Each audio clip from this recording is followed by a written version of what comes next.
Nah, teman-teman, temanya simpel ya. Hal sepele tapi fatal, bisa merusak burung murai batu kita yang sudah kita rawat sehariannya. Pagi sudah coba kita jemur setiap hari, tidak lupa juga membersihkan karpet dari kotoran-kotoran.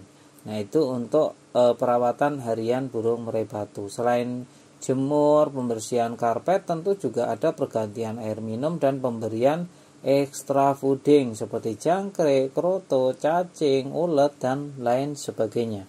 Itu untuk perawatan rutin harian ketika kita ingin melombakan burung murai batu ya. Untuk murai batu kontes pasti ada rawatan harian, dan itu biasanya beda burung, beda rawatan karena juga setiap burung memiliki karakter yang berbeda. Akan tetapi di sini saya ingin membahas mengenai hal-hal sepele yang bisa merusak burung murai batu kita. Burung sebagus apapun itu tentu akan rusak ketika kita melakukan hal-hal sepele ini. Jadi perlu dipahami teman-teman ya.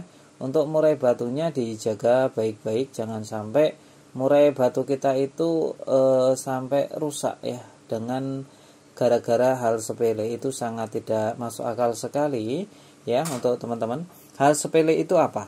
Hal sepele itu harusnya burung murai batu kita ketika di rumah itu dikondisikan, diistirahatkan. Nah, ini ada hal sepele yang mana seharusnya burung murai batu kita ketika di rumah itu istirahat, dia malah kerja keras. Contohnya, hal sepele itu adalah burung murai batu kita dipancing-pancing. Nah, ini bisa berdampak buruk pada kelangsungan burung murai batu lomba.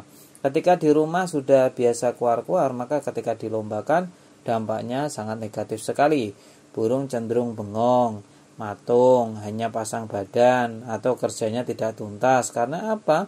Karena habitnya memang sering dipancing-pancing saat di rumah. Dan ini biasanya dilakukan oleh para pemula yang baru mengenal burung murai batu. Karena untuk senior dia pasti paham dan tahu bahwa kalau di rumah harus dikondisikan, harus diistirahatkan. Lain cerita kalau ketika dibawa ke tempat lomba, maka dia memang harus bekerja untuk memenangkan di setiap kontes atau perlombaan.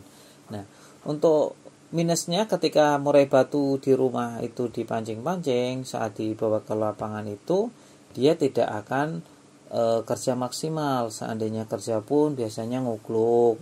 Terus untuk mengalahkan kandidat yang lain yang sudah disiapkan itu sangat susah sekali. Jadi untuk teman-teman jangan sesekali memancing-mancing murai batunya saat di rumah, apalagi menggunakan MP3 dengan suara murai batu yang lagi tarung juga. Jadi nanti emosi sama emosi malahan untuk burung murai batunya. Jadi di rumah burung murai batu apakah tidak boleh bunyi? Boleh ya. Kalau bunyi boleh, tapi bunyi yang tidak menggunakan emosi dan tekanan atau ancaman. Kalau menggunakan emosi dan mengeluarkan materi itu akan menguras tenaga, stamina, dan tingkat fighternya teman-teman. Jadi ketika burung murai batu kita sudah mengeluarkan tenaga yang ekstra untuk membongkar materi, mengeluarkan isian, nah itu sangat disayangkan sekali. Nanti kalau pas di lomba dia tidak akan kerja maksimal, bahkan untuk mengeluarkan materi atau masteran tadi juga udah tidak mampu karena sudah capek saat di rumah tadi. Nah, itu perlu dipahami dan dicatat baik-baik.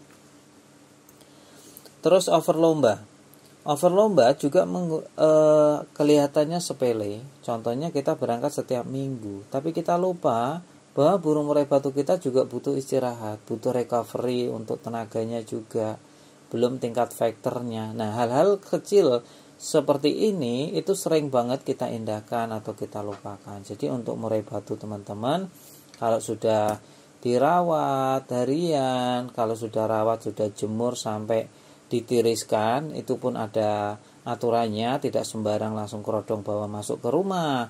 Jadi kalau pagi kita keluarkan, kita bersihkan sangkarnya, kita jemur, kasih EF yang cukup. Nah, setelah jemur sampai masukin rumah itu harus ada jeda paling tidak 10 menitan untuk apa? Untuk menyesuaikan tubuh murai batu dengan suhu yang ada di dalam rumah. Jadi kita bisa taruh di teras dulu biar didinginkan dulu.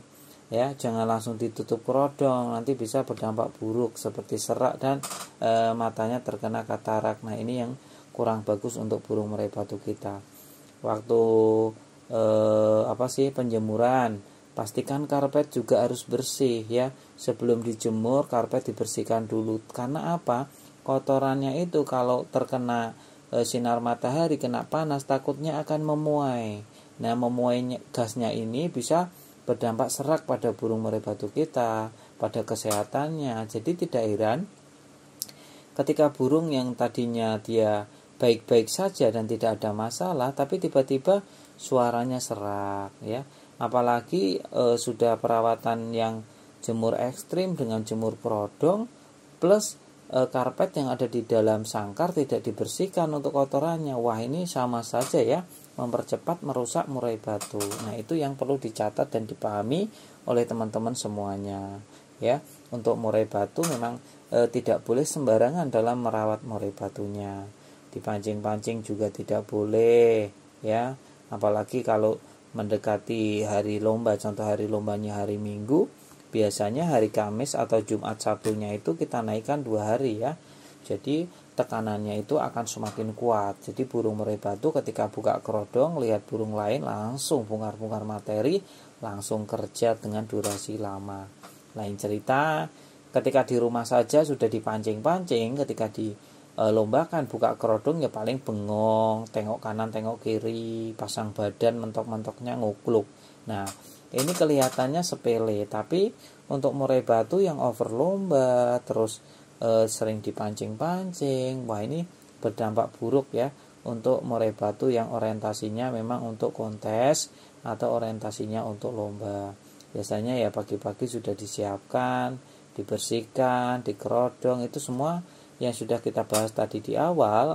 Ada aturan mainnya, tidak boleh sembarangan ya. Kalau sembarangan ya nanti burungnya juga akan sembarangan, hasilnya tidak akan maksimal. Dan perlu dicatat juga untuk saya tambahin teman-teman, ini sering banget saya info ke teman-teman yang lain, untuk murai batu jangan dilombakan setiap minggu meskipun itu dewasa. Murai batu cukup diistirahatkan, berangkatnya cukup sebulan sekali saja teman-teman. Lalu bagaimana cara mensiasati agar kita pengen lomba terus ya teman-teman, nambah burung ya. Paling solusinya itu, karena burung murai batu yang digeber terus nanti dikhawatirkan akan rusak. Kalau sudah rusak, teman-teman sendiri yang akan rugi, apalagi kalau itu burung bagus, burung masa depannya masih panjang. Sangat sayang sekali kalau harus dirusak tiba-tiba ya, dengan hal-hal yang kurang bagus atau sepele tadi. Kiranya cukup ya, kita masuk ke penutup ya. Untuk teman-teman yang belum subscribe, ditunggu ya subscribe-nya.